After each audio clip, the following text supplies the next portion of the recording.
విస్తృత స్థాయి సమావేశానికి వచ్చేసిన వేదికపైన ఆసీనులైన నాయకులందరికీ పేరు పేరున నా హృదయపూర్వక నమస్కారాలు.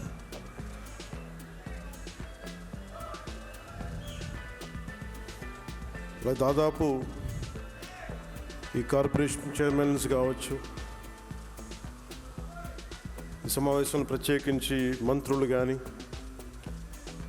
ఎంపీలు, ఎమ్మెల్సీలు, ఎమ్మెల్సీలతో పాటు ప్రభుత్వం నామినేట్ చేసిన రాష్ట్ర స్థాయి కార్పొరేషన్ చైర్మన్స్కి, కార్పొరేషన్ డైరెక్టర్స్కి, అర్బన్ డెవలప్మెంట్ అథారిటీ చైర్మన్స్కి, టీటీడీ బోర్డు సభ్యులు, ముఖ్య దేవాలయాల చైర్మన్లు, ట్రస్ట్ బోర్డు సభ్యులు, డిసిసిబి, టీసీఎంఎస్ చైర్మన్లు, వాటర్ ప్రాజెక్ట్స్ చైర్మన్లు, వైస్ చైర్మన్లు, గ్రంథాలయ పరిషత్ చైర్మన్లు, ఏఎంసీ చైర్మన్లు, వైస్ చైర్మన్లు, ఏఎంసీ డైరెక్టర్సు, పిఎస్సిఎస్ చైర్మన్లు, సభ్యులు, నీటి సంఘాల చైర్మన్లు, సభ్యులు, దేవాలయాల చైర్మన్లు, సభ్యులు, మీరందరూ ఇచ్చేసరికి మీ అందరికీ నా హృదయపూర్వక నమస్కారాలు. మొత్తంగా మన పార్టీ నుంచి నామినేటెడ్ పదవులు పొందిన వారు 3459 మంది ఉన్నారు ఈ రోజున. ఇది కాకుండా ఇంకొక అదనంగా మనం ఇంకా నామినేట్ చేయాల్సిన ఇంకా కొన్ని వందల్లో ఉన్నాయి, అవి కూడా త్వరలో చేద్దాం. అలాగే కొంతమంది ముఖ్యంగా హాస్పిటల్ సంబంధించి అసోసియేషన్ సంబంధించి కొంతమంది రాలేకపోయారు, వాళ్ళకి కొన్ని పరిస్థితుల వల్ల, వారితో కూడా మళ్ళీ కలుస్తాం. అలాగే అది క్షేత్రస్థాయిలో ఈ ఆసుపత్రి పాఠశాల అభివృద్ధి సభ్యులుగా పదవులు పొందిన వారు కూడా ఉన్నారు. ఆ పదవుల్లో మరో 400 మంది ఉన్నారు. ఈ ఎన్నికల ద్వారా 21 మంది ఎమ్మెల్యేలు, 2 ఎంపీలు మన పార్టీ గెలుచుకుంది. ఎమ్మెల్సీలుగా 2 ఎన్నికయ్యారు. మరొక ఎమ్మెల్సీ మన సిద్ధాంతాలు, విధానాలు నచ్చి రావడానికి పార్టీలో ఉన్నారు.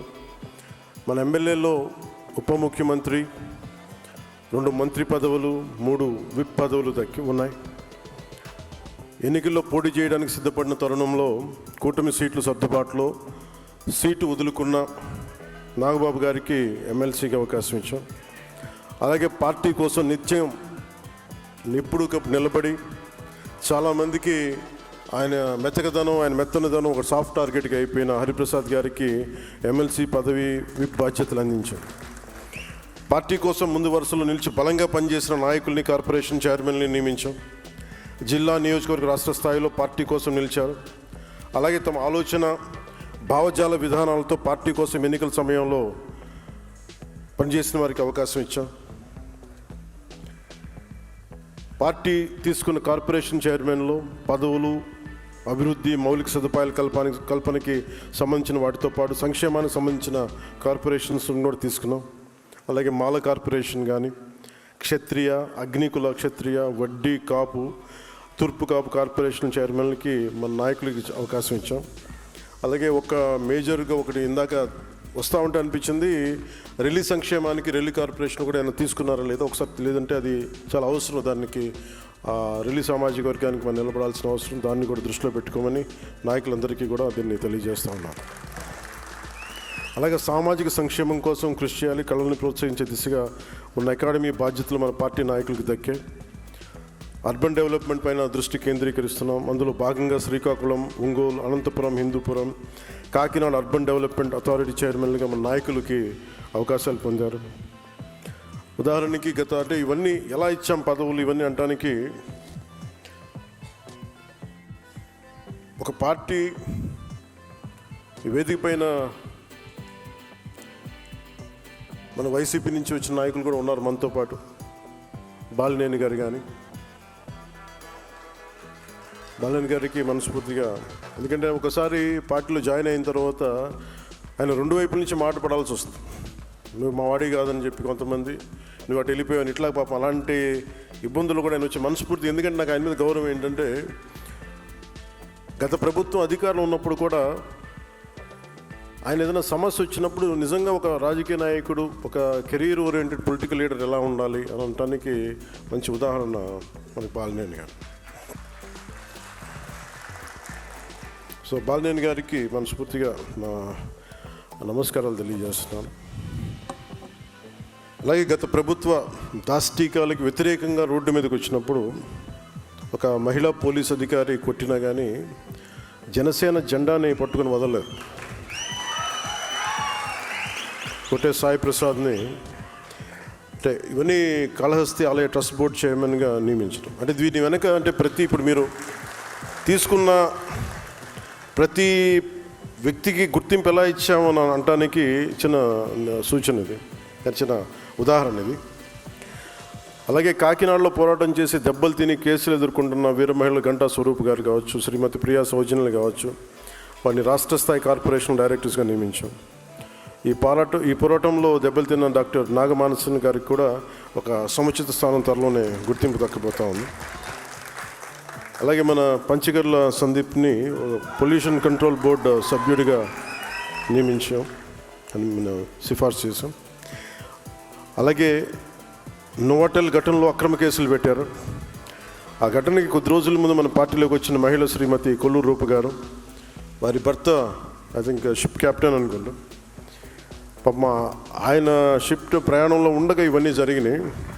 సాంపేని కూడా నాన్ బెయిలబుల్ కేసులు పెట్టి జైలుకి పంపించేశారు. ఆవిడ్ని శ్రీమతి రూప గారిని రాష్ట్ర స్థాయి కార్పొరేషన్ డైరెక్టర్గా పదవికి ఎంపిక చేశాం. అలాగే పార్టీ నుంచి తొలి నుంచి క్షేత్రస్థాయిలో పనిచేస్తున్న శ్రీ గేదెల చైతన్య గారికి, దాసరి రాజు గారికి, గర్భాన సత్యబాబు గారికి, ఆర్డిఎస్ ప్రసాద్, శ్రీ గుండుబోగుల నరసింహారావు, శ్రీమతి ప్రశాంతి, శ్రీ మండలి రాజేష్, తోళ్ల మంజునాథ్, కుమ్మరి నాగేంద్ర గారు లాంటి వారందరికీ కూడా ఈ పదవులు దక్కాయి. అలాగే పార్టీ తరపున సోషల్ మీడియాలో స్వచ్ఛందంగా పనిచేస్తూ సమావేశం నడుస్తుంటేనే ముఖ్యంగా పాయింట్ లోడ్ చేసి సోషల్ మీడియా కార్యకర్త శ్రీ నల్లే ప్రసన్న కుమార్ గారిని ఒక ఎంఎస్ఎంఈ కార్పొరేషన్ డైరెక్టర్గా నియమించలేదు. ఆయన ఊహించడం కూడా ఊహించలేదు. అంటే ఎవరి సిఫార్సులు లేవు, ఏ నాయకుల సిఫార్సు లేవు, కేవలం వారు ఎలా పనిచేస్తున్నారు అనే దాని మీదే మనం దీన్ని గుర్తించి మరి తీసుకొచ్చాం.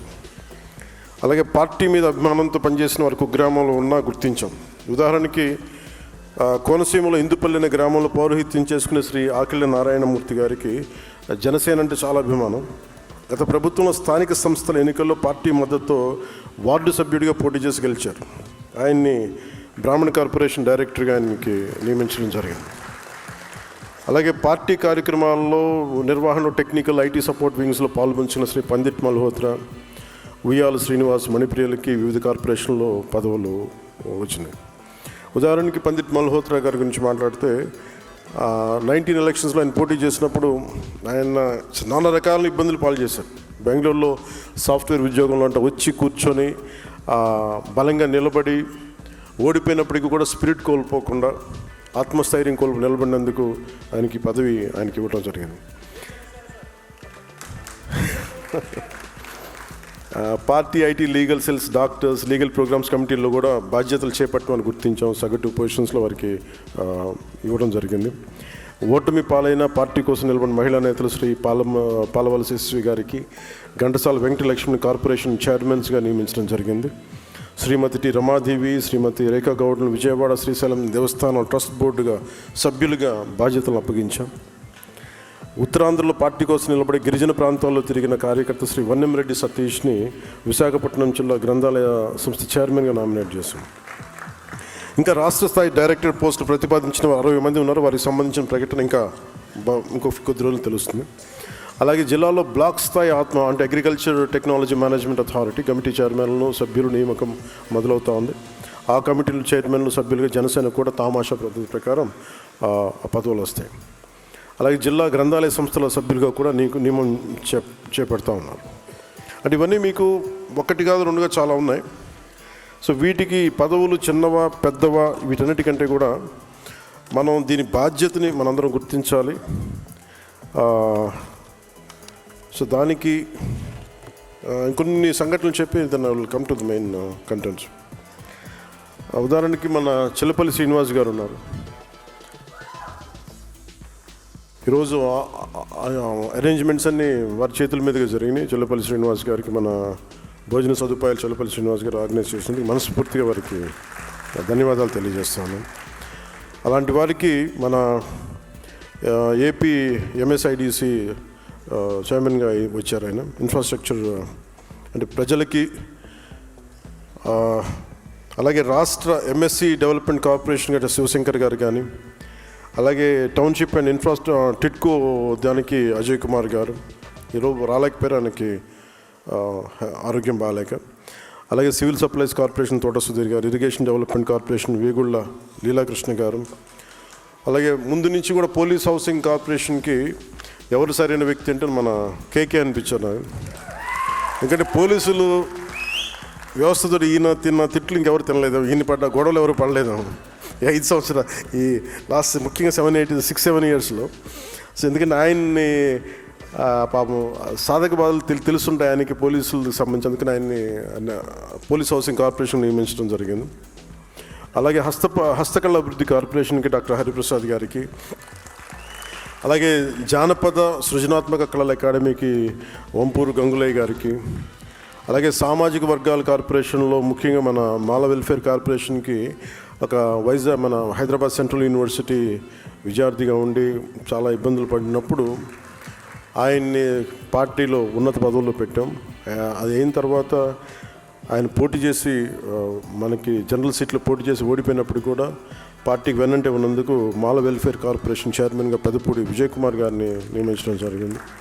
తూర్పు కాపు కార్పొరేషన్గా పాలవలసి యశస్వి గారిని, అగ్నికుల క్షత్రియ కార్పొరేషన్కి చిలకలపూడి పాపారావు గారు, క్షత్రియ కార్పొరేషన్ కనకరాజు సూరి గారు, వడ్డీల కార్పొరేషన్ శ్రీమతి ఘంటసాల వెంకటలక్ష్మి గారు, అలాగే కాపు వెల్ఫేర్ కార్పొరేషన్కి కొత్తపల్లి సుబ్బారాయుడు గారు.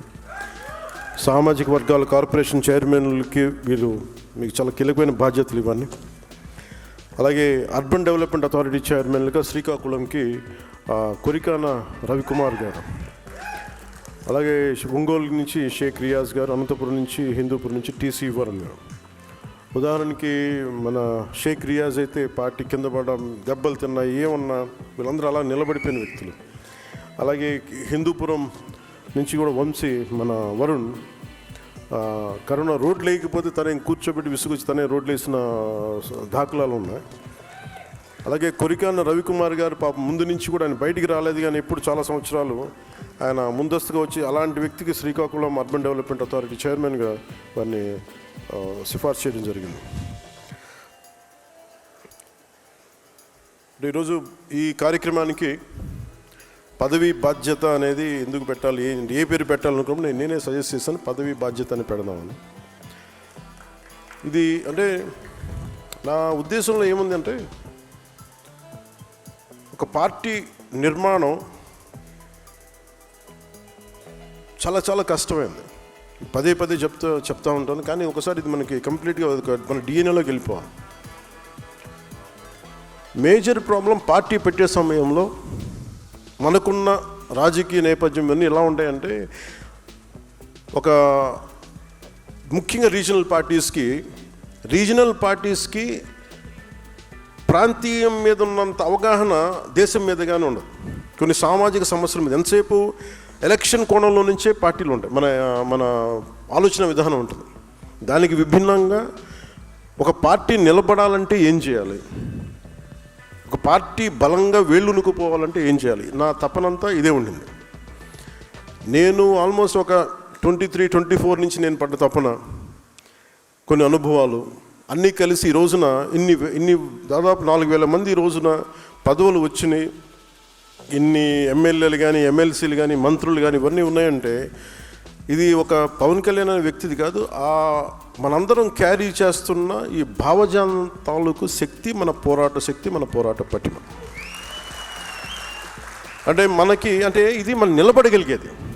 ఒక పార్టీని ఎలా మనం, ఒక వ్యక్తిని మనం ఎలా అంచనా వేస్తాం, గెలిచినప్పుడు సుఖాల్లో వాడిని అంచనా వేయలేము ఎవరిని కూడా. గెలుపు ఓటమిల్లో వీళ్ళు ఎలా నిలబడతారన్న దాని మీదే జీవితం ఉంటుంది. అలాగే మనం ఓడిపోయినప్పుడు నిలబడ్డాము, మీరందరూ ఓడిపోయినప్పుడు నిలబడ్డారు, అందువల్ల ఈరోజు పదవులు అంటే మనకి ఎలా ఉంటుందంటే, ఉదాహరణకి చాలా రీజనల్ పార్టీస్కి జాతీయ దృక్పథం ఉండదు. మనందరం పోరాటాలు చేసేదాన్ని పదవి బాధ్యత అని ఎందుకు మాట్లాడుతున్నానంటే, మనందరం వీఆర్ బౌండెడ్ టు కాన్స్టిట్యూషన్. రాజ్యాంగానికి మనం లోబడే చేయాలి ఏ పనైనా సరే. అలాంటి రాజ్యాంగానికి లోబడి మనం పని చేసేటప్పుడు మనం ఎలా ఆలోచిస్తామంటే ఇది మనకు సంబంధం లేదు, లేదంటే మ్యాక్సిమం మన ప్రాంతీయ దృక్పథంతోనే ఉంటుంది. నేను దానికి భిన్నంగా జాతీయ దృక్పథంతో ఉన్న ప్రాంతీయ పార్టీ కావాలి. ప్రాంతీయ పార్టీ దృష్టిలో లేదు నేను పార్టీ పెట్టినప్పుడు. ఒక పార్టీ పెట్టాలనుకున్నాను అంతే. అది ఎందుకు అలాంటి పార్టీ పెట్టాలనుకున్నానంటే, యువతకి సలసలసలక రక్తం కరిగే యువతకి ఇది ఒక ప్లాట్ఫామ్ అవ్వాలి అనుకున్నాను. ఇది అంటే మీ కోపాలు మీరు చూడండి. ఈ మధ్యన ఆపరేషన్ కగార్ కానీ ఎంతమంది నక్సలైట్స్ వాళ్ళ విధానంతో మనం నచ్చచ్చు నచ్చకపోవచ్చు, కానీ వాళ్ళు ఏదో ఒక తపనతో వెళ్ళిపోయారు వాళ్ళందరూ. అంటే ఒక పందాన్ని ఎంచుకుంటే మనం వెళ్ళిపోయి ప్రజలకి న్యాయం చేయొచ్చు, లేదా కొత్త రాజ్యం కొత్త విధానాలు నిర్మించవచ్చు అన్న ఒక ఆలోచన. It all comes it originates or from an ideology, one particular ideology. అది ఏదైనా కావచ్చు. అలాంటిది వాళ్ళు యువత వెళ్ళిపోయి 70s కావచ్చు, 80s కావచ్చు, లేట్ 80s కావచ్చు, వాళ్ళందరికీ ఇప్పుడు 50 ఏళ్ళు వచ్చేసి పోరాటం ఓడిపోయి న్యాయం చేయలేక అటు ఇటు పడిపోయి ఎంతమందో చనిపోయి ఇలా కకావికలం అయిపోయింది. ఈ ప్రాసెస్లో పట్టు విడవకుండా నలిగిపోయి చనిపోయారు అందరూ. అంటే మీకు ఎందుకు చెప్తున్నాను ఇదంటే, if you don't have an ideological framework, ఒక ideological framework that too within the norms of constitution, ఒక బ్యాలెన్స్డ్ ఐడియాలజీ లేకపోతే ఏం జరుగుద్ది అని అనడానికి మనకు అనేక దాఖలాలు ఉన్నాయి. మీరు ప్రాంతీయతత్వం తీసుకోండి, దానికి ఒక టైం లైన్ ఉంటుంది. కేవలం 2-3 కులాలే కావాలి అని చెప్పండి, దానికి ఒక టైం లైన్ ఉంటుంది. దాని తర్వాత అవి పడిపోతాయి. తీసేమన్నా హౌస్లో దూరం పెట్టుకున్నాను.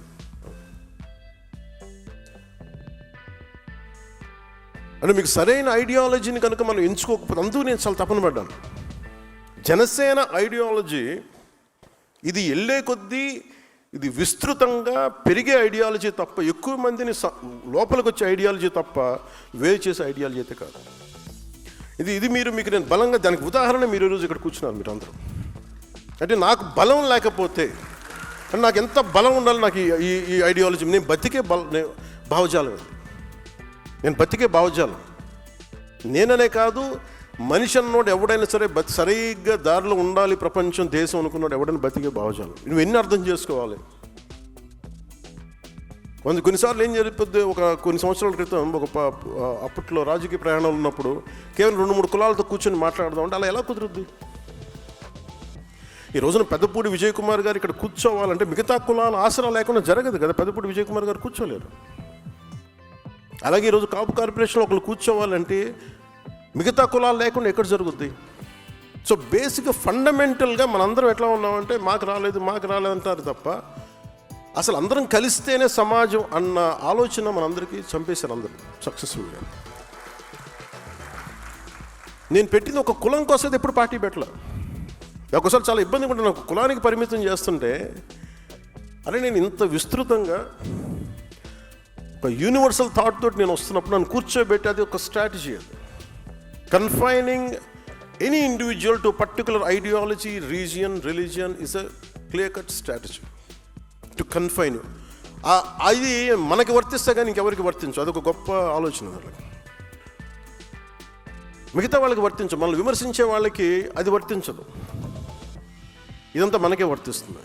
సో అందుకు నేను చాలా ప్రత్యేకించి, నేను చాలా ఆలోచించి, చాలా సోషల్ ఐడియాస్ ఫిలాసఫీస్ చదివి, చాలామంది నిపుణులతో చర్చించి, దీన్ని చాలా సింపుల్గా, అంటే మనం కూర్చోబెట్టి ఊకదంపుడు ఉపన్యాసాలాగా ఇంత పెద్దవి చెప్పకుండా, పెద్ద పెద్ద పుస్తకాలు లేకుండా చాలా, అంటే ఒక వాక్యం రాస్తే అది భావగర్భితమై ఉండాలి. ఒక ఐడియాలజీని మీరు ప్రపోజ్ చేస్తే భావగర్భితమై ఉండాలి. అందుకని ఈ 7 సూత్రాలతోటి అంత భావగర్భితంతో చేసాం. దాన్ని మీరు వెతికితే వాల్యూమ్స్ రాయొచ్చు ఒక్కొక్క దాని మీద ఉదాహరణలతోటి. ఉదాహరణకి ప్రాంతీయతని విస్మరించని జాతీయవాదం ఎందుకు పెట్టామంటే, మనం కూర్చొని ఈ ప్రతి 50-70 కిలోమీటర్ 100 కిలోమీటర్లకి మన కల్చర్ మారిపోతూ ఉంటుంది. మనది ఆహార అలవాట్లు మారిపోతాయి, ఆచార వ్యవహారాలు మారిపోతూ ఉంటాయి, మాట తీరు, మాట యాస మారిపోతూ ఉంటుంది. ఇవన్నీ పరిగణలో తీసుకోకుండా, ఇవన్నీ గౌరవించకుండా మనం వెళ్ళిపోతాం ముందుకంటే ఎక్కడో చోట దెబ్బలు తింటాం అందరం. సో ఇవన్నీ దృష్టిలో పెట్టుకొని ఒక్కొక్కటి అన్నీ పెట్టుకుంటూ వచ్చాం. దానికి మీరందరూ కూడా నాకు తెలిసి మీరు 90sలో ఉన్నవాళ్ళు ఉంటారు, లేదంటే కొంతమంది 80sలో పుట్టిన సీనియర్ నాయకులు కాకుండా మిగతా వాళ్ళందరూ కూడా కరెక్ట్గా చెప్పాలంటే 2007 నుంచి మీరు 20-25 వయసులో ఉండుంటారు మీరు అందరూ, మిగతా వాళ్ళని పక్కన పెడితే. సో ఇది మీరు భవిష్యత్తు మీరు సరైన నిర్దేశంగా ఇవ్వగలిగితే, అందుకే నేను ప్రత్యేకించి మిమ్మల్ని ఉద్దేశించి మీరు భావితరాలకు మీరు ఎంతో కొంత ఉదాహరణ అవ్వాలనే నేను ఈ 7 సూత్రాలని ప్రతిపాదించాను. ఇది చాలా కీలకం. అంటే మీరు ఎందుకు దీన్ని అర్థం చేసుకోవాలి అంటే నేను నా భావాన్ని మీరు అర్థం చేసుకోలేనప్పుడు, కేవలం పదవి కోసమే అనుకున్నప్పుడు మటుకు మీరందరూ కలెక్టివ్గా ఫెయిల్ అవుతారు. ఇప్పుడు ఉదాహరణకి నేను కూర్చోబెట్టి ఎందుకు మనకి పర్యావరణాన్ని పరిరక్షించే అభివృద్ధి ప్రస్థానం అని ఎందుకు ఆ మాట మాట్లాడామంటే, ఉదాహరణకి మన అమరజీవి జలవాహిని పేరు పెట్టినప్పుడు నాకు అనిపించింది, గోదావరి నది పారే ప్రాంతాలు ఇవన్నీ. అంటే కరెక్ట్గా 10 అడుగులు తీస్తే నీళ్ళు వచ్చేస్తాయి, మంచి నీళ్ళు. ఇదివరకు ఇష్టారాజ్యంగా తవ్వేశాం. అది మన అవసరాలు కావచ్చు, మన ఆర్థిక అవసరాలు కావచ్చు, మన ఆశ కావచ్చు, వ్యాపార విధానానికి కావచ్చు, ఆదాయానికి కావచ్చు. కానీ ప్రాసెస్లో ఏం చేసామంటే, మనం నీళ్లు ప్రవహిస్తున్నప్పటికీ నీళ్లు తాగలేని పరిస్థితుల్లో పెట్టేసుకున్నాం మన ఆర్థిక ప్రణాళిక. అందుకని ఇప్పుడు ఏం చేస్తున్నాం, మళ్ళీ అక్కడి నుంచి ఒక రిజర్వాయర్ నుంచి నీళ్లు తెచ్చుకొని మళ్ళీ అందరికీ 3,000 కోట్లు 3,000 పైచీలు కోట్లు ఖర్చు పెట్టి నీళ్ళు అందిస్తున్నాం. అంటే మనం మనకి పర్యావరణాన్ని పరిరక్షించుకోలేకపోతున్నాం. మళ్ళీ దానికోసం అదనంగా అంటే మనకి ఎలా ఉందంటే, ఉన్న నీళ్ళని ఉన్న సహజ వనరులను చంపేసుకొని నానా చండాలం చేసేసి మళ్ళీ అప్పుడు ఖర్చు పెట్టే పరిస్థితి. అంటే ఉన్న భూమిని చంపేసుకొని మార్స్కి వెళ్దామన్నట్టు ప్లాన్ లాంటిది. సో మనకున్నది కళ్ళ ముందుది మనం రక్షించుకోలేనప్పుడు, మన కళ్ళ ఉన్నదాన్ని మన దగ్గర ఉన్నదాన్ని మనం పరిరక్షించుకోలేనప్పుడు మనం ఎంతని మనం చేయగలం. అందుకని పర్యావరణాన్ని పరిరక్షించే అభివృద్ధి ప్రస్థానం. అలాగే ప్రాంతీయతను విస్మరించిన జాతీయవాదం అంటే మనం ఎంత జాగ్రత్తగా ఉండాలి అని అనడానికి, నేను చాలాసార్లు కొన్ని ట్వీట్స్ చేస్తున్నప్పుడు ఇది మన రాష్ట్ర సమస్య కాదు కానీ మాట్లాడుతూ ఉంటారు కొంతమంది, నాకు కూడా సలహా ఇస్తారు. అంటే ఉదాహరణకి బంగ్లాదేశ్లో అక్కడ హిందువుల్ని చంపేస్తున్నారు, దీని మీద కూర్చొని ఇప్పుడు నేను ట్వీట్స్ చేస్తుంటే కొన్నిసార్లు, ఇప్పుడు లేదు కానీ కొన్ని సందర్భాల్లో నా దగ్గరికి మనకెందుకు సరే అన్నీ అంటే నువ్వు భారత రాజ్యాంగం, మన ఎంపీస్ ఉన్నారు, మనం ఉన్నాం, భారతదేశం రాజ్యాంగాన్ని కట్టుబడి మనం ప్రమాణం చేస్తున్నామని చెప్తాం. అలాంటప్పుడు భారతదేశంలో ఉన్న ప్రతి ఇష్యూ మందే. అది ఎందుకు కూడా చెప్తున్నాను, ప్రాక్టికల్ కూడా ఎందుకో చెప్తున్నాను అంటే, ఉదాహరణకి అంటే నేను ఇదేదో ఒక చప్పట్లు కొట్టించుకోవడానికి లేదంటే basically we have to understand this part. గతసారి మనం బందర్కి వెళ్ళినప్పుడు లేదంటే తెనాలికి వెళ్ళినప్పుడు కొన్ని సందర్భాల్లో మన 2018-2016లో చాలామంది ఏం చెప్పేవాళ్ళు అంటే, ఉదాహరణకి గోల్డ్ పార్క్ వెళ్ళాం, మన బందర్లో గోల్డ్ టెక్ పార్క్ అది బందర్లో చిలుకలు రోల్ గోల్డ్ చేసేది. అలాంటి చోట్ల వాళ్ళు ఏమంటారంటే, ఉదాహరణకి మనకి తెనాలి నుంచి వీళ్ళందరూ వచ్చే కూడా చాలామంది స్వర్ణకారులు వెస్ట్ బెంగాల్ నుంచి చాలా చీప్ లేబర్ వచ్చేస్తున్నారు సార్, మాకు ఉద్యోగాలు పోతున్నాయి, మాకు ఇదివరకు లభించినందుకు ఉపాధి రావట్లేదు. అప్పట్లో మనకు అంత అవగాహన ఓకే రాష్ట్రం నుంచి వస్తుంటారు కదా దాని, కానీ ఎందుకు వస్తున్నారు ఏంటని చూస్తే మనకి బంగ్లాదేశ్లో ఉండే వ్యక్తులందరినీ రోహింగ్యాలో గొడవలప్పుడు అందరిని తరివేస్తే, బర్మాలో కావచ్చు, అంటే మన నేబరింగ్ కంట్రీస్లో ఇంపాక్ట్, అక్కడ ఒక గొడవ జరిగి అక్కడి నుంచి వచ్చే మైగ్రేషన్ ల్యాండ్ లాక్డ్ కాబట్టి వాళ్ళు రకరకాల ప్రాంతాల్లో స్థిరపడిపోయి, అది ఈవెన్ మన బందరు తెనాలికి కూడా వచ్చేసినాయి అవన్నీ. అక్కడ స్థానికంగా ఉన్న ఉపాధి అవకాశాలు కోల్పోతారు. సో అందుకే అలాగే మీరు ఏ సమస్యని తీసుకోండి, ఉదాహరణకి ఇప్పుడు యుక్రెయిన్ వార్ జరుగుతుంది, మనకు సంబంధం ఏంటని అనుకోవద్దు. సడన్గా మన యూరియా పెరిగిపోయింది ధర అంటే యుక్రెయిన్ వార్ వల్ల. అంటే ఇది ఎందుకు చెప్తానంటే, సామాన్య ప్రజానీకానికి ఇది అవసరం లేదు, కానీ యాజ్ అ పొలిటికల్ లీడర్స్ మీకు అవగాహన ఉన్నదానికి, మీకు ఇది అవగాహన లేకపోతే అంతర్జాతీయ సమస్యల మీద, స్థానిక సమస్యల మీద మీరు బలంగా మాట్లాడాలి. ఎందుకు నేను ఇది మాట్లాడుతున్నాను, మేము ఇందుకోసం మాట్లాడుతున్నాను అని బలంగా చెప్పడానికి మీకు ఆ అవగాహన ఉంటుంది. అందుకు నేను చెప్తాను. అలాగే కల్చర్ మ్యాటర్స్. మన సిద్ధాంతాలు కూడా కల్చర్ గురించి ప్రత్యేకించి ఉంటుంది. భాషా యాసల్ని గౌరవించకపోతే, సంస్కృతిని గౌరవించకపోతే చాలా గొడవలు వచ్చేస్తాయి. ఒక్కొక్క 60-70 కిలోమీటర్లు మన ఉత్తరాంధ్రలో ఒక యాస ఉంటుంది, దాన్ని వెటకారం చేయడానికి కుదరదు. అది ఆ భాష యాస తాలూకు అందం అది. సో మిగతా జిల్లా వాళ్ళు అట్లాగే చూసుకుంటే చిన్నప్పుడు నేను వినేవాడిని అవన్నీ. సో అందుకని ఈ భాషా సంస్కృతుల్ని కాపాడకపోతే, గౌరవించకపోతే చాలా సమస్యలు ఉత్పన్నమవుతాయి. సో ఇట్లాగే అన్నీ పెట్టుకునే దీనిని ఇవన్నీ కలిస్తేనే భారతదేశం అనే దానికి బలంగా ఉండడానికి ఏమి చెయ్యాలి అన్న దాంతో పెట్టిన ఇవన్నీ ఈ సిద్ధాంతాలు. ఇవన్నీ నేను నిలబడ్డాను కాబట్టి ఈ రోజున మీకు ప్రధానమంత్రి గారు కూడా మీకు అంత గౌరవిస్తున్నారంటే, ఒక ప్రాంతీయ పార్టీ, ఒక 2 ఎంపీలు, ఒక 2-3 ఎమ్మెల్సీలు, ఒక 21 మంది ఎమ్మెల్యేలు ఉన్నది ఇంత బలంగా ఎలా ఉంది అని చాలామంది అడుగుతూ ఉంటున్నారు జాతీయ స్థాయి నాయకులు. ఏ పొలిటికల్ పార్టీకి కూడా జాతీయత ఆలోచన విధానం చాలా తక్కువ ఉంటుంది.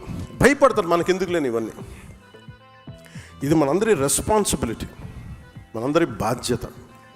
అందుకని మీరు దీన్ని చాలా చాలా బలంగా తీసుకోండి. దీన్ని భవిష్యత్తులో మనం ఏం చేద్దాం వీటన్నిటికీ మాట్లాడటానికి ఇంకొక 3.5 years టైం ఉంది. ఇంకా మనం చేయడానికి చాలా ఉంది. మీరు ఏ పదవి కూడా చిన్నది, ఏ పదవి పెద్దది అనుకోకుండా ఉన్న పదవిని మీరు కనుక సమర్థవంతంగా నిర్వహించగలిగితే, మీరు ఇదివరకు విన్నారా ఒక పంచాయతీరాజ్ శాఖ ఇంత బలం ఉంటుందని, ఒక పంచాయతీరాజ్ శాఖ ఇంత కదిలించగలదని? It all depends who takes that role and responsibility with complete commitment. ఇది నాకు వచ్చింది కాదు, మీకు వచ్చింది కూడా. మీరు ఒక మెంబర్ అవ్వచ్చు, డైరెక్టర్ అవ్వచ్చు, చైర్మన్ అవ్వచ్చు. మీరు ప్రతిరోజు ఆలోచించాల్సింది ఏం చేయగలం. ఉదాహరణకి మాల కార్పొరేషన్ చైర్మన్ గతంలో అంబేద్కర్ మనకి విదేశ దానికి ఆపేశారు, లేదంటే ఇంకోటి ఆపేశారు, ఇంకోటి జరగట్లేదు. ఈ మాల కార్పొరేషన్ సంబంధించి మన విద్యార్థులకు, యువతకి మనం ఏం చేయాలి? చైర్మన్ గారు కూర్చొని, పెద్దపూడి విజయ్ కుమార్ గారు కూర్చొని ఆలోచించాలి. ఒకసారి డబ్బులు కనిపించావు, డబ్బులు లేవని, ఫర్నిచర్ కూడా లేదని కొన్ని పరిస్థితులు కొన్నిసార్లు ఉంటాయి. 2 కుర్చీలు, టేబుల్స్ తప్ప ఏమీ లేవు. కానీ ఏదైనా సరే వ్యక్తే వ్యవస్థను నిర్మిస్తాడు, వ్యవస్థ వ్యక్తులు నిర్మిస్తుంది. ఈ రోజున ఒక వ్యక్తి వచ్చి నిర్మించాడు జనసేన, అది ఈరోజు వ్యవస్థ అయింది. రేపొద్దున వ్యవస్థ వ్యక్తులు నిర్మించాడు. అందువల్ల ఏ పదవి కూడా మీరు తక్కువ అనుకోవద్దు. ఏది తక్కువ, మన ఎవరికి ఎక్కువ కాదు, తక్కువ కాదు. It all depend. మీరు పిండే కొద్ది రొట్టి, మీరు ఎంత సమర్థవంతంగా పనిచేస్తారో దాన్ని అంత ఇంపాక్ట్ఫుల్గా నీటి సంఘాలు మీరు పని చేయాలంటే మీరు ఎంత ఉందో మీకు పని చేయడానికి. రైతు కన్నీరు తొడవగలరు మీరు. అది కానీ మీరు పెట్టుకున్నారంటే చాలా చాలా అద్భుతం. మన ఈ మధ్యన అంటే ఇంకోటి, పొద్దున్నే మీటింగ్ అంటే జస్ట్ నేను ఎంత బాధ్యతగా ఉన్నానని చెప్పడానికి మీకు చెప్తున్నాను. ఒకటి, మీరు ప్రతి నాయకుడికి బాధ్యత తగ్గించాల్సిన అవసరం ఉంది. అంటే ప్రతి సమస్య, ఇప్పుడు ఒక ఊళ్ళో రోడ్డు లేకపోతే పవన్ కళ్యాణ్ దగ్గరికి వచ్చేస్తే రోడ్డు వచ్చేస్తాను అన్నారంటే ఇట్స్ ఎ ఫెయిల్యూర్. అది ఒక జిల్లా కలెక్టర్, స్థానిక ఎమ్మెల్యే చేయాల్సిన పని, స్థానిక సర్పంచ్ చేయాల్సిన పని ఒక ఉప ముఖ్యమంత్రి స్థాయి వ్యక్తికి వచ్చి సాల్వ్ అవుతుంది అంటే అది మన ప్రజాస్వామ్యం తాలూకు లక్షణాన్ని బలహీనపడిందని అర్థం. అసలు నా దగ్గరికి రాకుండా ఉండాలంటే ఏం చేయాలన్న దానికి నేను ఆలోచిస్తున్నాను, దానికోసం ప్రయత్నం చేస్తున్నాను. అంటే ఒక ఆడపిల్ల వచ్చి, ఒక చూపు సరిగ్గా లేని ఆడబిడ్డ ఇండియాని రిప్రజెంట్ చేస్తూ వచ్చి ఆ పాప అడిగింది, మా ఊరికి రోడ్డు వేయమని. అది ఎవరిని అడగాలి? నన్ను కాదు అడగాల్సింది. నిజంగా ఇంపాక్ట్ఫుల్గా గవర్నెన్స్ ఉంటే, అంటే ఇప్పుడు కాదు, ఒక 5 సంవత్సరాలని కాదు, గత దశాబ్దాలుగా మనం ఏం చేస్తున్నామంటే ప్రజాస్వామ్యం తాలూకు స్ట్రక్చర్ని వీకెన్ చేస్తున్నాం. నాయకుడు ఇంపార్టెంట్ అయిపోయాడు, వ్యవస్థను చంపేస్తున్నాం. అది మారాలి. అంటే ఎందుకు అంటే, నాకు చాలాసార్లు నేను నక్సల్ గురించి మాట్లాడుతాను. ఎందుకు మాట్లాడతానంటే, నాకు ఇంతమంది ఎందుకు వెళ్ళిపోయింటారు ఈ అడవుల్లోకి నాకు అర్థం కాదు ఇప్పుడు. అంటే ఎంత కోపం ఉండాలి వీళ్ళకి. ఆ కోపం ఎక్కడికి పోదు. మనం ఆపరేషన్లు చేయండి, ఇంకోటి చేయండి, కంగారు చేసినా కానీ అది ఇంకో ఫామ్ తీసుకుంటుంది. అది సో దానికి ఏం మారాలి? దాని అల్టిమేట్ మంది ఏంటి? Correction in democracy. What is a correction in democracy అంటే accountability in democracy, responsibility in democracy. అది చిన్న పదవా పెద్ద పదవా అని కాదు. కోపం ఎక్కడికి పోద్ది? నేను అందుకని తపన పడుతున్నాను ఈరోజు, నా కోసమో నా పిల్లల కోసమో మన కోసం కాదు. నేను తపన పడుతుంది చూస్తుండగా పాడైపోతుంది మన ఈ ప్రజాస్వామ్య వ్యవస్థ అని అనిపిస్తుంది. అంటే మన కళ్ళ ముందు ఒకడు కూర్చొని ఒక మాజీ ముఖ్యమంత్రి గారి సతీమణిని ఇష్టారాజ్యంగా తిడితే మనం ఏమి చేయలేని నిస్సహాయ స్థితిలో ఉన్నామంటే భయం వేస్తుంది నాకు. అంటే ఎలయన్స్ తాలూకు ఎందుకు పెట్టామంటే రేపొద్దున ఎదురింటోటి జరుగుతుంది మన సంబంధం లేదు, పక్కింటోటి జరుగుతుంది మన సంబంధం. రేపొద్దున ఇంట్లో వచ్చి కూర్చుంటారు, అప్పుడు ఎవడు రాడు. అంటే కొన్నిసార్లు ఎందుకు నేను 10 సంవత్సరాలు 15 సంవత్సరాలు మాట్లాడుతుంటానంటే అదేదో మనం తగ్గాలనో ఇంకొకరు పెంచాలనో అని కాదు. అసలు ముందు ప్రజాస్వామ్య వ్యవస్థని బలోపేతం చేసిన తర్వాత, ఒక లెవెల్ గేమ్ వచ్చిన తర్వాత అప్పుడు వేరే ఆలోచన. Till then I want the strength in alliance.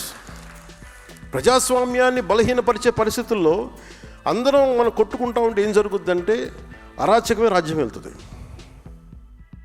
నాకు చాలా భయం అది. అంటే ఉదాహరణకి ఈ రోజున మొన్న రౌడీలు వెనకేసుకొచ్చే పరిస్థితికి వచ్చేసింది. నాకు ఎప్పుడు కూడా గత పార్టీని తగ్గించడం కూడా ఇష్టం లేదు.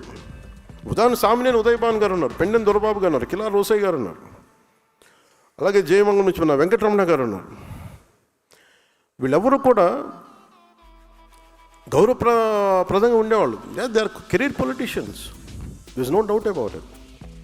కానీ వాళ్ళకి గీతలు తెలుసు. వాళ్ళకి అలాంటి వ్యక్తులు వాళ్ళ దాటికి ఇమ్మడలేకపోయారు, ఇబ్బంది పడ్డారు. మీ వల్ల ఇలా జరుగుతుందని నేను రాగానే చెప్పాను. మనం గెలిచిన వెంటనే నేను అదే మన మంగళగిరి ఆఫీసులో జనసేన ఆఫీసులో కూర్చొని రెచ్చిపోండి. ఈరోజు నేను ఎప్పుడు చెప్పలేదు, అట్లా చెప్పలేదు ఎప్పుడు. గెలవగానే అసలు మనం ఏంటో చూపిద్దాం, అలాంటి పిచ్చి మాటలు నేను ఎప్పుడు మాట్లాడను. ఎందుకంటే బాధ్యత గల వ్యక్తులు ఎలా మాట్లాడుతాం? రెచ్చిపోదాం, మనం వచ్చాం కాబట్టి మన టైం అయింది, ఇంకా చూపిద్దాం ఒక్కొక్కటి తడాక అంటాం పిచ్చిగా. ఆ బాధ్యత ఉంటే మనం ఎందుకు ఈ స్థాయి దాకా ఎందుకు వస్తాయి? మన ప్రజలు నమ్మారంటే నువ్వు బ్యాలెన్స్కి వెళ్తామని కదా. సో నాకు ఆ బ్యాలెన్స్ని మీరు సమాజంలోకి మీ పదవి ద్వారా తీసుకెళ్ళండి. మీ ఏ స్థానాల్లో ఉన్నారో please start doing small correction. చిన్న కరెక్షనే ఉండదు, చేయండి. చిన్న కరెక్షనే కావచ్చు, అది మీరు బాధ్యతగా చేయాల్సి వస్తుంది. అలాగే నిన్న మాట్లాడితే ఎందుకు అమరజీవి పొట్టి శ్రీరాములు గారి పేరు పెట్టాల్సి వచ్చింది, అమరజీవి జలవాహిని. అంటే మనం చేయాల్సింది జనసేన పార్టీగా ఎవరైతే త్యాగాలు చేశారో వాళ్ళని గుర్తించకపోతే, ఉదాహరణకి కొట్టేసాయినో ఎందుకు గుర్తిస్తాం? ఒక దెబ్బలు తిన్నాడు మా పార్టీ కోసం, లేదంటే ఒక స్థానిక సమస్య కోసం ఒక దెబ్బలు తిన్నాడు బికాజ్ పార్టీ ప్లాట్ఫామ్ మీద. మనమే ఇలా కూర్చోబెట్టి పార్టీ కోసం పనిచేసిన వాళ్ళని గుర్తించి ఇంత ఆనందం మనకుంటే, ఇన్ని వేల మంది ఇక్కడ కూర్చొని మాట్లాడుతూ ఉంటే మనకెంత ఆనందం ఉంటే, ఇన్ని కోట్ల మందికి దేశం మొత్తం మీద భాషా ప్రయుక్త రాష్ట్రాలు తెచ్చిన మహానుభావుడు, లేదంటే తెలుగువాడి ఉనికి, తెలుగు జాతి, తెలుగు ఆత్మగౌరవం అని ఈరోజు మనం మాట్లాడగలుగుతున్నామంటే దానికి మూల పురుషుడు అమరజీవి పొట్టి శ్రీరాములు. అంటే మనం అలాంటి వ్యక్తుల్ని మనం స్మరించుకోకపోతే, అంటే ఉదాహరణకి 5 సంవత్సరాలు పనిచేసిన ముఖ్యమంత్రి పేర్లు కూడా పెట్టేస్తారు. కానీ మనం ఎవరి సాక్రిఫైస్ మీద మనం నిలబడ్డాము, ఎవరి బలిదానం మీద నిలబడ్డాము, ఆ వ్యక్తులను వదిలేస్తున్నాం. భగవంతుడు నాకు ఇచ్చిన, గురువులు ఇచ్చిన నాకు ఆ జ్ఞానం ఏమో తెలియదు, కానీ ఆయన పేరు స్మరించింది. అంటే ఎలా ఉంటుందంటే ఆయన పేరు పెట్టగానే సార్ ఆయన వయస్సులు అంటారా, మన ఆలోచన చూడండి. అంటే ఎంత దౌర్భాగ్య స్థితికి వెళ్ళిపోయి ఉంటే, అంబేద్కర్ గారికి ఒక కులానికి పరిమితం చేసుకుంటే మనం ఏం చేయలేము. అంబేద్కర్ అందరి వాడు, లేదు మావాడు మా దగ్గరే ఉంటాడంటే మనం ఏం చేయలేము దానికి. కానీ ఎవరు వద్దనుకున్నా లేదనుకున్నా అంబేద్కర్ గారు గుండెల్లోనే ఉంటారు మనకు. కానీ దాన్ని మేము పొలిటికలైజ్ చేయం. ఓనర్షిప్ ఒక్కళ్ళకి అని అంటానికి కుదరదు, నాయకులకి. అంటే ఈ స్థాయికి ప్రపంచం వెళ్ళిపోతున్న మనం కరెక్ట్ చేసుకోకపోతే మన స్థాయిల్లో చాలా తప్పులు చేసిన వాళ్ళం అవుతాం ఇవన్నీ. సో అందుకని ఇవన్నీ ఒక్కొక్కరు చేసుకుంటూ వెళ్తాం. నా ఉద్దేశంలో పొట్టి శ్రీరాములు గారికి సరైన గుర్తింపు కానీ నివాళి కానీ ఇవ్వాలి అంటే ఒక పోలవరం లాంటి ప్రాజెక్టుకి ఆ మహానుభావుడి పేరు పెడితే నిజంగా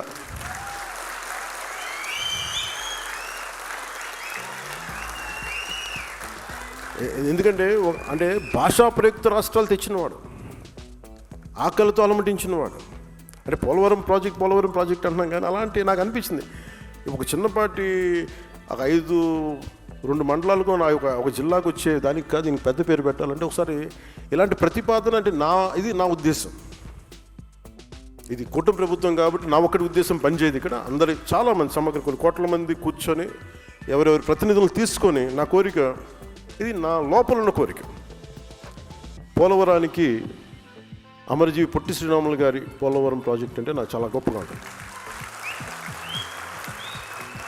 అది కుదురుతుందో లేదో మనకు తెలియదు కానీ బట్ నాకైతే కోరిక.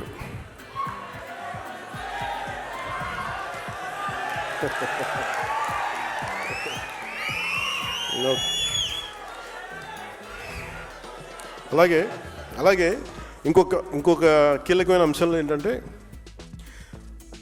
నేను కొన్ని మాట్లాడుతున్నప్పుడు మీకు కొన్ని ఇబ్బందులు ఉంటాయి. ఏంటంటే మీ వాడు ఎలా మాట్లాడేసారంటారు మేము అలాగే ఇది కాదు నేను అమర్జీవి గారి గురించి మాట్లాడలా. నేను ఉదాహరణకి కులాల గురించి చాలా విస్తృతంగా మాట్లాడతాను, ఇబ్బంది లేకుండా మాట్లాడతాను. మా సోదరులు నాగబాబు గారిని అడగండి, మా ఇంట్లో ఎప్పుడు కూడా కుల ప్రస్తావన మాకు తెలియదు అసలు ఎప్పుడు. అలాంటి నేను కులాల గురించి మాట్లాడటం అంటే ఎంత నలిగిపోయాడు బిగినింగ్లో, అసలు ఎందుకు వచ్చాను పాలిటిక్స్ అనుకున్నాను. ఇప్పుడు కదా 2007, 2008 అంటే మనం మానవత్వం అనుకున్న పెరిగిన వాళ్ళకి సోషలిజం మైండ్ సెట్తో ఉన్నవాడికి కులం చాలా ఇబ్బందిగా ఉంటుంది. కాకపోతే that is a stock reality of our society. ఇది ఒక వాస్తవ దృక్పథం. ఇది అంటే మనకి అసమానతలు ఉన్నాయి, కొన్ని కులాలు అగ్రస్థానంలో ఉంటాయి, కొన్ని కులాలు వెనకబాటు స్థానంలో ఉంటాయి, కొన్ని వృత్తి కులాలు ఉంటాయి, వృత్తి కళలు వాటికి పరిమితం అయిపోయినాయి. అందుకని కులాలని నేను సమగ్రంగా స్టడీ చేసుకున్న తర్వాత అప్పుడు అవగాహనతో వచ్చి మాట్లాడాను. అందుకు నాకు ఇబ్బంది ఏముండదు. నేను ఒక కులం గురించి మాట్లాడుతున్నానంటే ఇంకో కులాన్ని ఎప్పుడు పెంచడం కాదు, ఇంకో కులాన్ని తక్కువ చేయడం కాదు, ఒక వాస్తవాన్ని మాట్లాడుతున్నాను అంతే.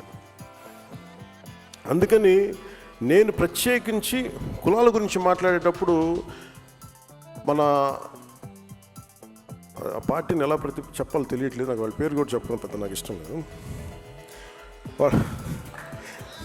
అంటే అలాగే అంటే అలా అంటే ఆకు రౌడీలను సపోర్ట్ చేస్తాం మేము రౌడీజం చేస్తాం అనే వాళ్ళతో వాళ్ళ పార్టీగా నాకు గుర్తించట్లేదు. ఒక రౌడీల సమూహంలాగా అనిపిస్తుంది ఒకసారి. సారీ టు సే, నా ఉద్దేశం అలా అలా చేయకూడదు కదా అంటారు. దెర్ ఇస్ వాళ్ళు పొలిటికల్ పార్టీ అయితే మీరు పాలసీ విధానంలో మాట్లాడాలి.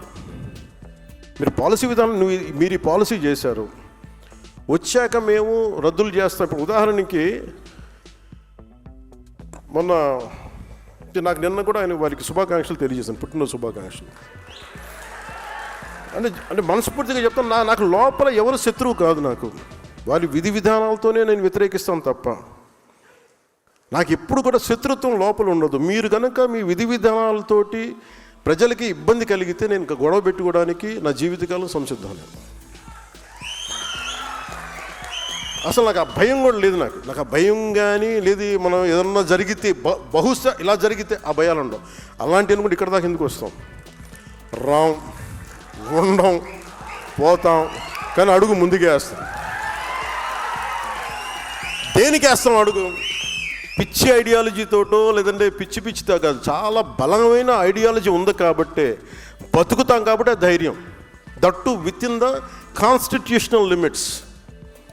రాజ్యాంగ పరిధిలోనే మాట్లాడతాం, పోరాటం చేస్తాం తప్ప ఇంకా అవసరం అనుకుంటే లాస్ట్ ఫేజ్ రోడ్ల మీదకి వచ్చి గొడవ పెట్టుకోవాలి. మన తెలంగాణ బోర్డర్లో మనం గొడవ పెట్టుకున్నట్టుగా అప్పుడు దాకా ఇంకా రావాలంటే దట్ ఇస్ లాస్ట్ ఫేజ్. ఇంకా తప్పదు.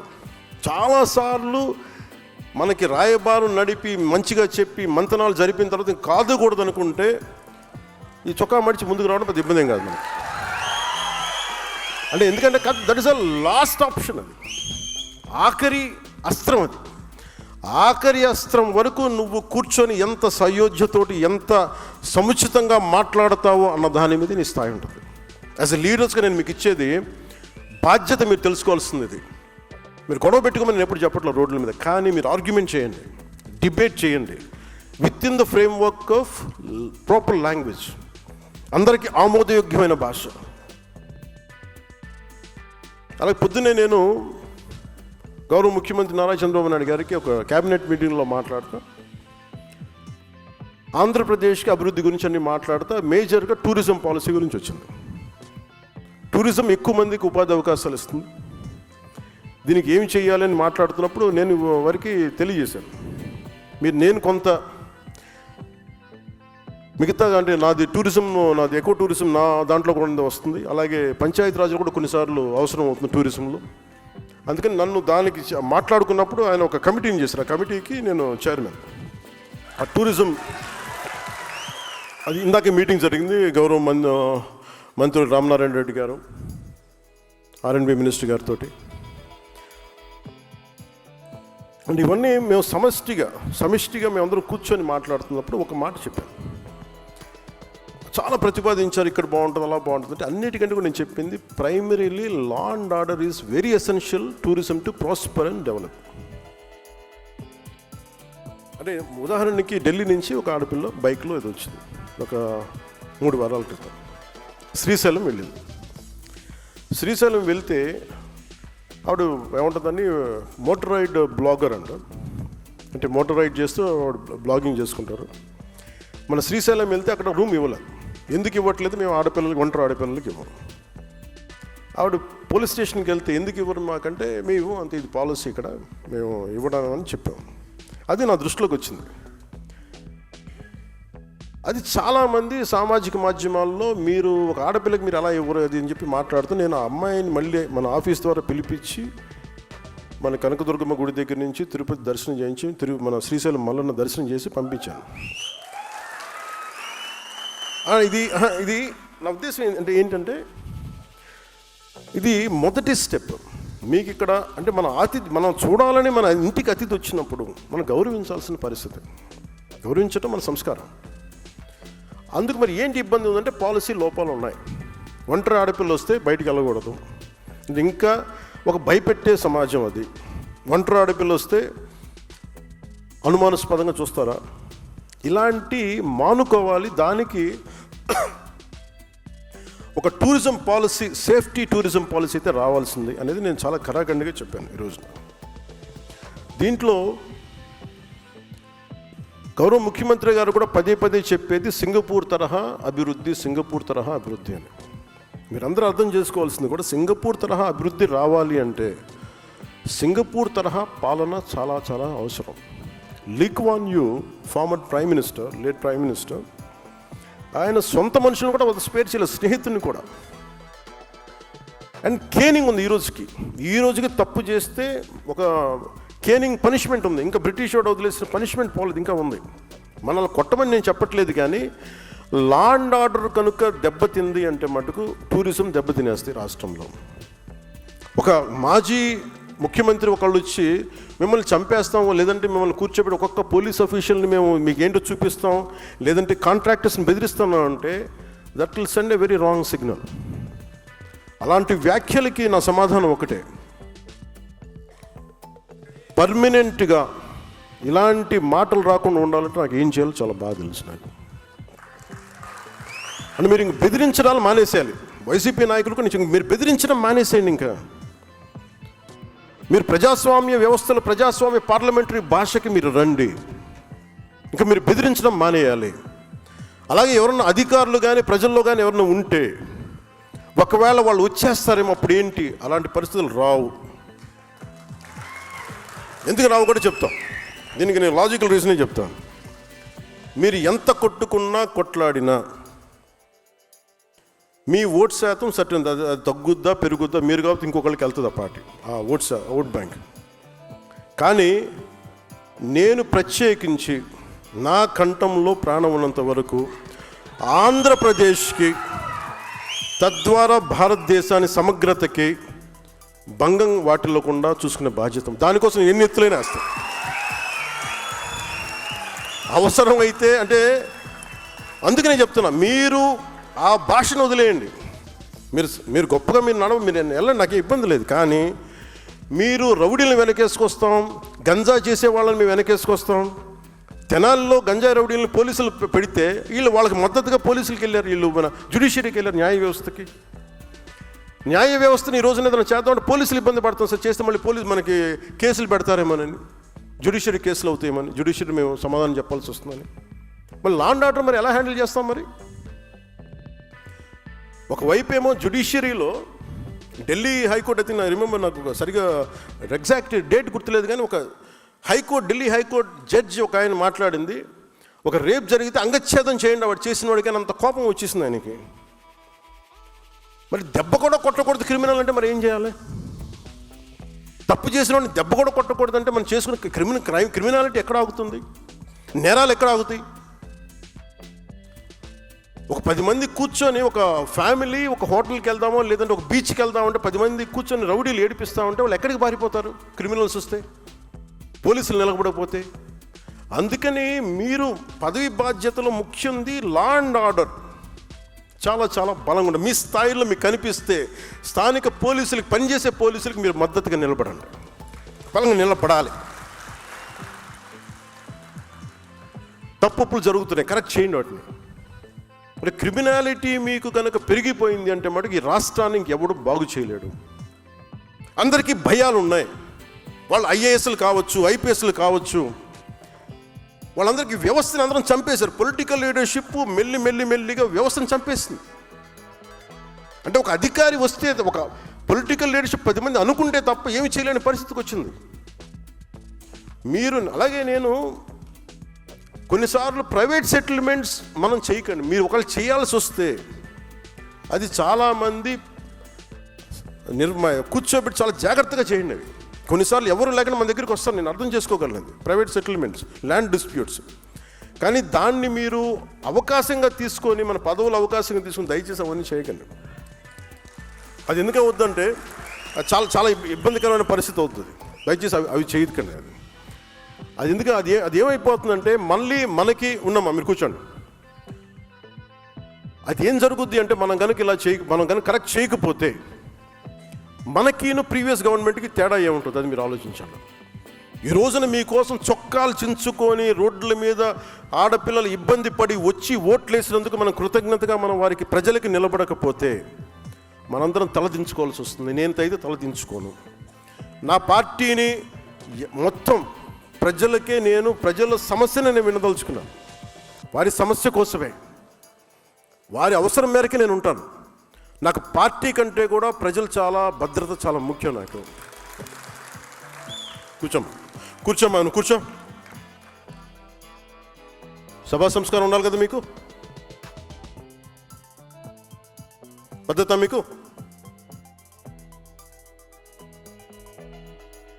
సో లా అండ్ ఆర్డర్ మటుకు you have to get into control. మీ చేతుల్లోకి రావాలి, చెప్పాలి. ఇష్టారాజ్యంగా చేసేస్తున్నారు అందరూ. ఎందుకంటే ప్రజలు ఒకసారి తిరగబడ్డారంటే ఇప్పుడేం చెప్పరు. మీకు ఎలక్షన్లు వచ్చేవారు ప్రజలు ఎవరు చెప్పరు, మీరు గుర్తుపెట్టుకున్నది. మన నాయకులు కూడా అదే చెప్తున్నారు, మీరు ప్రజలు ఇప్పుడేం చెప్పరు, భయపడతారు. కానీ ఎన్నికలు వచ్చినప్పుడు మటుకు వాళ్ళ కోపం అప్పుడే చూపిస్తారు, గత ప్రభుత్వానికి చూపించినట్టుగా. అది మర్చిపోకండి, అది ఎప్పుడు మర్చిపోకండి. సమస్య కోపం వచ్చిన రోజున వాళ్ళు ఏం చేస్తారు, మనం అప్పుడు కష్టాలు వస్తాయి. నాకు ఎందుకు భయం లేదని, నాకు ఓడిపోయినా గెలిచినా నేను ఎప్పుడు మారలా. నేను ఎప్పుడు ప్రజల కోసం పనిచేశాను, ప్రజల కోసమే పనిచేస్తాను. అందుకని మీరు దయచేసి 2 చేతులు జోడించి చెప్తున్నాను, దయచేసి ప్రజల్ని ఇబ్బంది పాలు చేసే ఈ పవర్ని దయచేసి మిస్యూజ్ చేయకండి. నేను మిస్యూజ్ చేయను. మీరు మిస్యూజ్ చేస్తానంటే చూస్తూ కూడా కూర్చోండి. నేను మాట్లాడాలి, మీరు వినాలన్నా. మీరు మాట్లాడే సందర్భం వస్తుంది. ఇది మాటామంతి కార్యక్రమం లేదంటే జనవాణి కార్యక్రమం అంటే మీరు లెటర్లు ఇవ్వండి ఇటు సైడ్ నుంచి, లేదంటే మాటామంతి అంటే ఇది పదవి బాధ్యత. ఇది కూడా చాలా ముఖ్యం కదా. పదవి బాధ్యత అంటే ఇదే కదా, ఎప్పుడు మాట్లాడాలి, సందర్భోచితంగా ప్రవర్తించాలి కదా, సందర్భానుసారం మాట్లాడాలి కదా. అలాగే కొన్నిసార్లు నాకు ఏం చెప్తున్నారంటే కల్చర్ గురించి మాట్లాడు. ఉదాహరణకి మొన్న టీటీడీ నుంచి నిధులు మన కొండగట్టు కరీంనగర్ కొండగట్టు ఆంజనేయ స్వామికి వాళ్ళు ఇవ్వడం జరిగింది. దేవుడు తెలంగాణ దేవుడు, ఆంధ్ర దేవుడు అలా ఉంటారా? తెలంగాణ వెంకటేశ్వర స్వామి, ఆంధ్ర వెంకటేశ్వర స్వామి, అలాగే తెలంగాణకు మన తమిళనాడుకు సుబ్రహ్మణ్య స్వామి, ఆంధ్రాకు మన మోపిదేవి సుబ్రహ్మణ్య స్వామి, అందరూ ఒకటే. రకరకాల స్థానాల్లో నమ్మకాలను బట్టి ఉంటారు.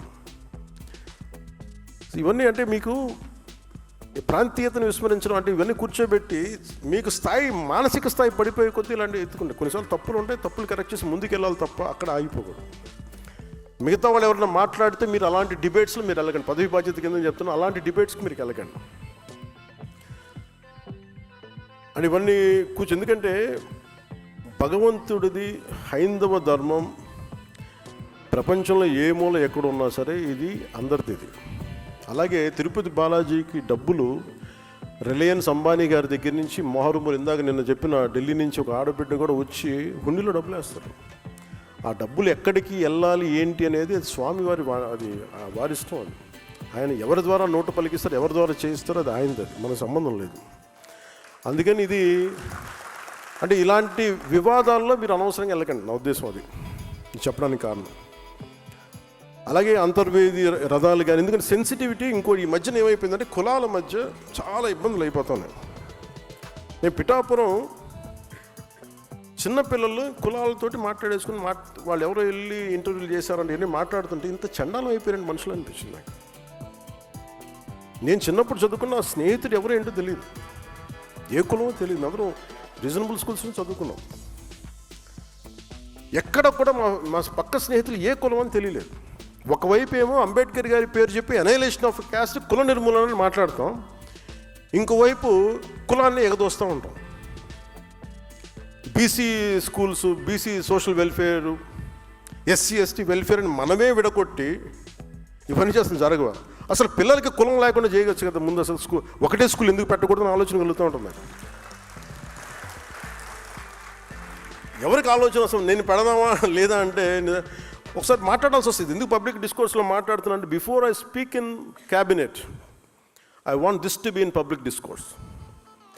ఎస్సీ ఎస్టీ స్కూల్స్ అని పెడతారు, బీసీ స్కూల్స్ అని పెడతారు. అంటే మీరు చిన్నప్పుడు వేరు చేస్తుంది కదా సొసైటీ. అంటే మీరు వేరు, మేము వేరు. పిల్లలందరూ కనీసం పిల్లలకైనా మన చండాలం, మన దరిద్రం మనందరికీ వచ్చేసింది అనుకుందాం, మనం మార్చుకోవట్లేదు. అట్లీస్ట్ పిల్లలన్నా చేయాలి కదా. మన మధ్యన ఎవరు హైకోర్టు జడ్జి, మన సుప్రీంకోర్టు జడ్జి ఎవరు మాట్లాడతారు, హైకోర్టు జడ్జి థింగ్ ఉత్తరప్రదేశ్, ఈ కులాలకి మిగతా కులాల నుంచి పెళ్లి చేస్తే బాగుంటుంది, వాళ్ళ అమ్మాయిని ఇట్లా ఇచ్చి పెళ్లి చేస్తే అసలు ముందు అక్కడ దాకా ఎందుకు వెళ్తారు? పెళ్ళి అనేది వాళ్ళ ఇష్టం, ఎవరిని చేసుకోవాలి అది వాళ్ళ ఇష్టం. కనీసం మన చేతిలో ఉంది స్కూల్స్ కదా, స్కూల్స్లో కూడా మనం చేయలేకపోతున్నప్పుడు ఇంకా కరెక్షన్ ఎప్పుడు మా కుల నిర్మూలన అనేది జరగదు ఇప్పటికీ.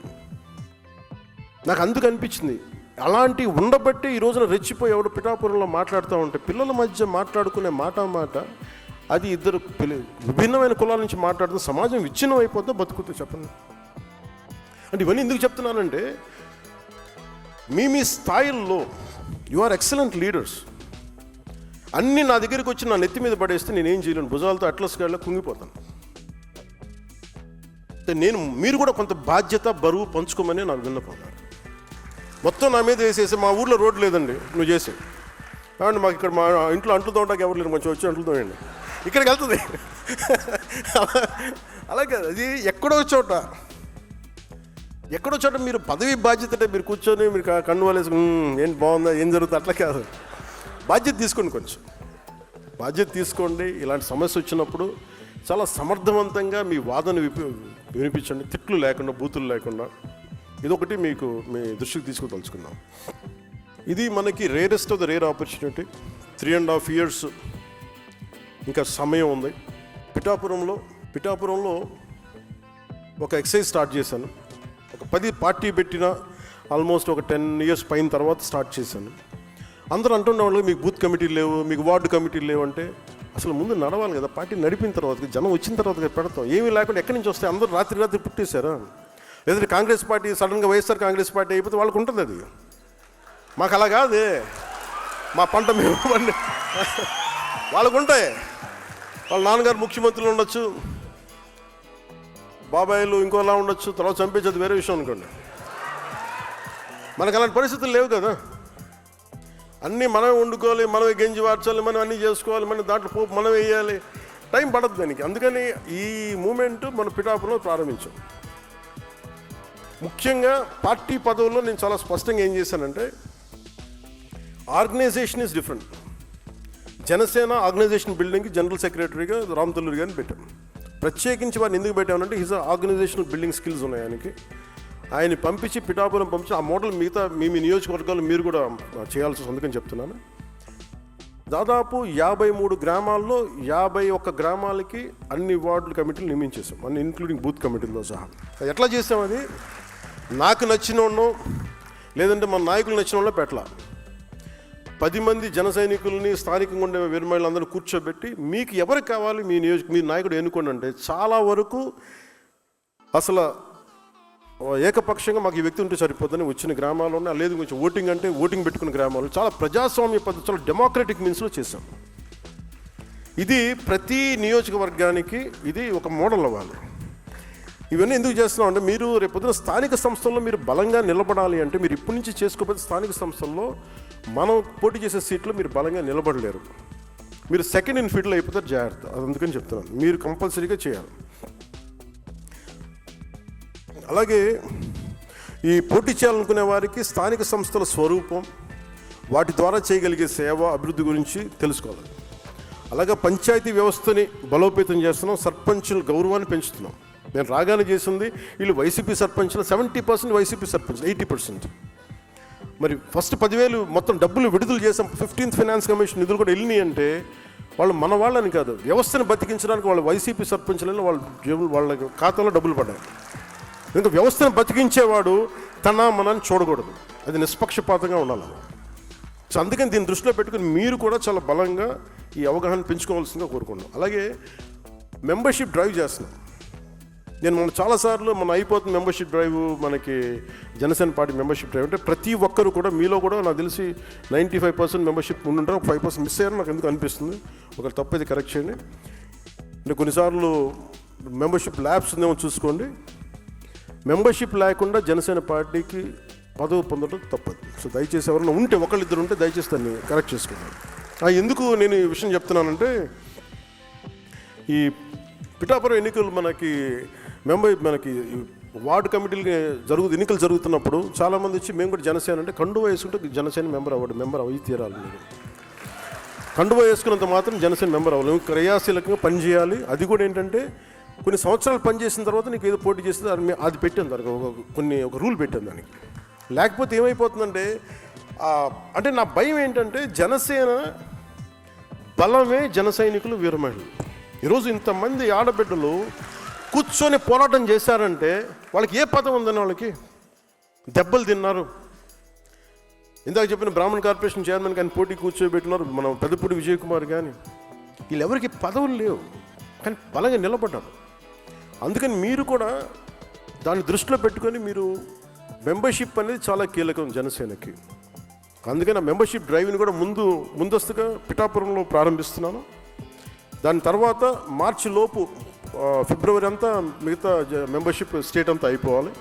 దాన్ని కూడా మీరు సహకరించమని మనస్ఫూర్తిగా కోరుకుంటా ఉన్నాను. అలాగే ఈ మార్చి 14 అసలు వద్దనుకున్నాను, మార్చి 14 ఫౌండేషన్ డే. కానీ థీమ్ ఏం పెట్టాలి అనుకున్నప్పుడు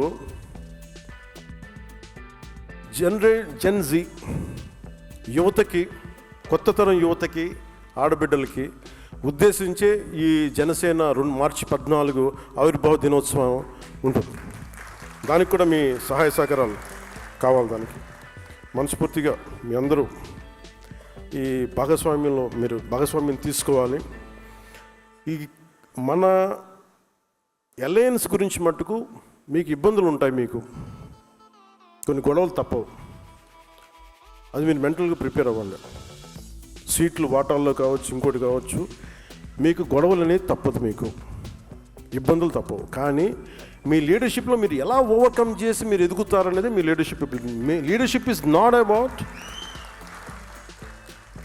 about heated arguments. Leadership is all about how well you communicate your point of view. అంటే మీ స్టాండ్ మీరు ఎంత బలంగా చెప్పగలరు, ఎంత హేతువుతో చెప్పగలరు. పంచాయతీ అంటే మీరు సర్దాలి అంటే లీడర్షిప్ అనేది గొడవ పెట్టుకొని కండలు పెంచుకునేవాడు లీడర్ అవ్వలేడు, ఒప్పించేవాడే నాయకుడు అవుతాడు. ఇంతమంది చాలా ప్రతికూల పరిస్థితుల్లో కూడా అందరినీ ఏకతాటిపైన తీసుకొచ్చేవాడే నాయకుడు అవుతాడు తప్ప గొడవలు పెట్టి వేరు చేసేవాడు నాయకుడు అవ్వలేవాడు. ఏదో ఒక రోజు జనం వదిలేస్తారు, గుర్తుపెట్టుకోండి. అందుకని నేను మిమ్మల్ని అందరినీ ఎలాంటి నాయకులు అవ్వాలని కోరుకున్నానంటే, గొడవలు వచ్చినా కానీ ఎలా మీరు కూర్చొని పరిష్కరించగలరు. అందుకని మనస్ఫూర్తిగా మీరు దీన్ని దృష్టిలో పెట్టుకొని, ఈ పదవి బాధ్యత అనేది మనకి అలంకారం కాదు, బాధ్యత. నేను అంత బాధ్యతగా నేనున్నాను, నేను వదలట్లేదు దీన్ని. ఈ 3.5 సంవత్సరాల్లో మీరు కనుక అద్భుతంగా చేయగలిగితే, మీ చేతిలో ఒక పిడికిడి సాయం చేయండి, ఒక మనిషికి సాయం చేయండి చాలు. నేను అదే అనుకుంటా, ఒకసారి నా దగ్గర బడ్జెట్ లేదు, ఇంకో లేదు అనుకుంటే 1 కిలోమీటర్ రోడ్డు వేయగలను అనుకుంటాను, అది చాలు, నేను చేయగలుగుతాను. ఒక ఊరు కనీసం అంటే ఏమి చేయలేని కాడ ఎంతో కొంత చేయండి, అది నా ఉద్దేశం. డబ్బులు ఎందుకు? నేను పొద్దున మన దుర్గేష్ గారు మాట్లాడుతూ డబ్బులు ఇవి ఉన్నాయి కొంచెం టూరిజం ప్రాజెక్ట్ కంటే, మీరు ఐడియా పెట్టండి సార్, మన దగ్గర ఏమీ లేని కాడికి ఇంత దూరం వచ్చాం, ఒక రాష్ట్రానికి రాదా, ఇన్ని కోట్ల మంది తలుచుకొని సామూహిక శక్తి కనుకుంటే డబ్బులకి కొద ఉంటుందా అనుకున్నాం. మనం అనుకోవాలి, మనం నిబద్ధతగా ఉంటాం, నిలకడగా ఉంటాం అనుకుంటే పెట్టుబడి పెట్టే వ్యక్తులు వస్తారు, మనమే ఎదుర్కొనుకోవాలి. ఆంధ్రప్రదేశ్ ఒక ప్రామాణికం చూపించాలి మనం. అందుకని దాన్ని మీరు దృష్టిలో పెట్టుకొని మనందరం సమిష్టిగా పనిచేయాలని మనస్ఫూర్తిగా నేను కోరుకుంటూ, మీ అందరికీ ఒక్క ప్రమాణం చేసి దీన్ని ముగిద్దాం ఈ సభని. మీరు అది ఎవరి అప్లికేషన్ ఇచ్చారు కదా, అది ఇవ్వండి ప్లీజ్. ఒకసారి నేను చెప్పింది ఇది, ఈ ప్రమాణం చేసిన తర్వాత మనం జాతీయ గీతంతో ముగిద్దాం సార్. ఆంధ్రప్రదేశ్ ప్రభుత్వం అప్పగించిన పదవిని బాధ్యతాయుతంగా స్వీకరించాను. రాష్ట్ర సర్వతోముఖ అభివృద్ధి, ప్రజా సంక్షేమం లక్ష్యంగా ప్రభుత్వ ఆశయాలకు అనుగుణంగా పనిచేస్తాను. ప్రజలకి జవాబుదారీగా ఉంటూ వికసిత్ ఆంధ్రప్రదేశ్ సాకారానికి, వికసిత్ భారత్ లక్ష్యానికి కృషి చేస్తానని దైవ సాక్షిగా ప్రమాణం చేస్తున్నాను.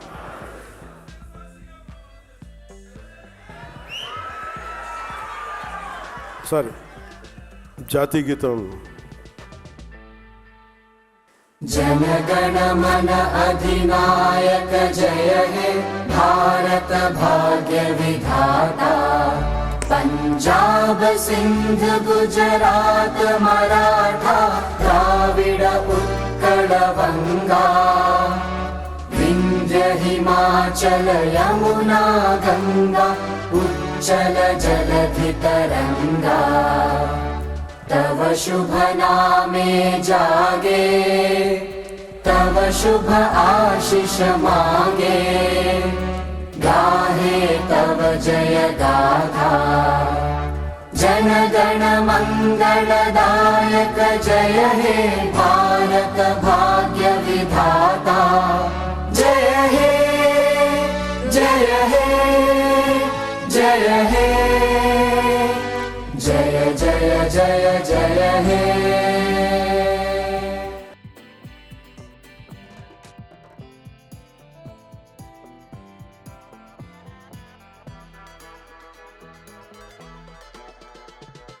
भारत माता के जय हिंद।